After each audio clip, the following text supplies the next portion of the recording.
নতুন শিক্ষাবর্ষের শুরুতেই শিক্ষার্থীদের হাতে বই পৌঁছে দিতে চাইছে সরকার, কিন্তু ধীরগতির কাজে 2027 সালেও শিক্ষার্থীরা বছরের শুরুতে সব বই হাতে পাবে কিনা তা নিয়ে সংশয় দেখা দিয়েছে। বাংলা মাধ্যমের পাঠ্য বই পরিমার্জনের কাজ বেশ এগিয়ে গেলেও ইংরেজি মাধ্যমের কাজ সবেমাত্র শুরু হয়েছে। সবচেয়ে উদ্বেগের বিষয় 2027 শিক্ষাবর্ষ থেকে প্রাথমিক ও মাধ্যমিকে যে 4টি একদম নতুন বই সংযুক্ত করার কথা, সেগুলোর লেখার কাজ এখনও শুরুই হয়নি। বই ছাপানো, কেনাকাটা এবং বিতরণের জটিলতায় 2025-26 পরপর 2 বছরই কোটি কোটি শিক্ষার্থী সব বই ছাড়াই ক্লাস শুরু করতে বাধ্য হয়। 2025 সালে প্রাথমিক স্তরের প্রায় 9,19 লাখ বইয়ের মধ্যে শুরুতে দেয়া সম্ভব হয়েছিল মাত্র 4 কোটি বই। অন্যদিকে মাধ্যমিকের প্রায় 31 কোটি বইয়ের বিপরীতে পৌঁছেছিল মাত্র 1,90 লাখ। 2026 সালে প্রাথমিকের শিক্ষার্থীরা সময়মতো বই পেলেও মাধ্যমিক ও ইবতেদায়ীর প্রায় 5,82 লাখ বই সময়মতো দেয়া যায়নি। বইয়ের অভাবে সপ্তম ও অষ্টম শ্রেণীর শিক্ষার্থীরা সবচেয়ে বেশি ভোগান্তিতে পড়ে। কেনাকাটার সিদ্ধান্ত নিতে দেরি হওয়া এবং মুদ্রণ বিলম্বকে এর কারণ হিসেবে দায়ী করেন জাতীয় শিক্ষাক্রম ও পাঠ্যপুস্তক বোর্ড। একটি বই চূড়ান্ত করে ছাপাখানায় কার্যাদেশ দেওয়ার আগে পরিমার্জনে বেশ কয়েকটি ধাপ পার হতে হয়। কার্যাদেশ পাওয়ার পর ছাপাখানাগুলো বই ছাপানোর জন্য 2 মাস সময় পায়। এরপর মান যাচাইয়ের গুরুত্বপূর্ণ ধাপটি পার হলে তবেই বই বিতরণের ছাড়পত্র মেলে।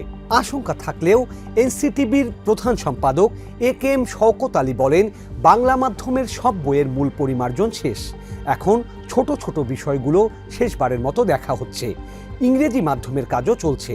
আশা করা হচ্ছে সব কাজ নির্ধারিত সময়েই শেষ হবে।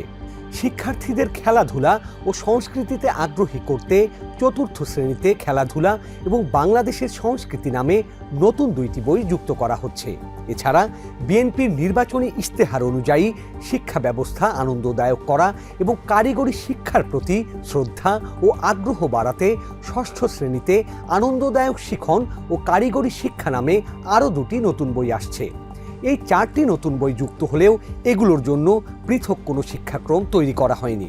এনসিটিবির এক বিশেষজ্ঞ জানান, এই নতুন বইগুলো শুরুতে সীমিত পরিসরে দেয়া হতে পারে। 2026 শিক্ষাবর্ষের জন্য 2021 সালের শিক্ষাক্রমে কাটছাঁট করে বইয়ের বিষয়বস্তুতে বড় ধরনের পরিবর্তন এনেছিল এনসিটিবি। তাই 2027 সালের বইয়ে খুব বেশি পরিবর্তন আসছে না। তবে রাজনৈতিক ইতিহাসের অংশগুলোতে কিছু বিষয় নতুন করে যোগ হচ্ছে। 1990 সালের স্বৈরাচার বিরোধী আন্দোলনে সাবেক প্রধানমন্ত্রী খালেদা জিয়ার ভূমিকা এবং 1975 সালের 7ই নভেম্বরের ঘটনায় জিয়াউর রহমানের ভূমিকা 6ষ্ঠ থেকে 9ম শ্রেণীর বাংলাদেশ ও বিশ্ব পরিচয় বইয়ে যুক্ত করা হয়েছে। এর পাশাপাশি জিয়াউর রহমানের স্বাধীনতার ঘোষণা এবং 9ম-10ম শ্রেণীর বাংলা বইয়ে তার লেখা একটি প্রবন্ধ অন্তর্ভুক্ত থাকছে। 4র্থ শ্রেণীর বাংলাদেশ ও বিশ্ব পরিচয় বইয়েও জিয়াউর রহমান ও খালেদা জিয়াকে নিয়ে একটি অধ্যায় থাকছে।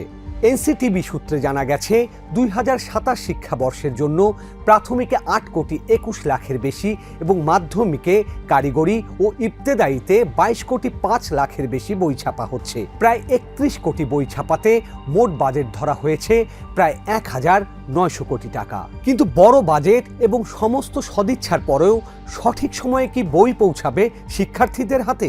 এমন প্রশ্ন করছেন অনেকেই।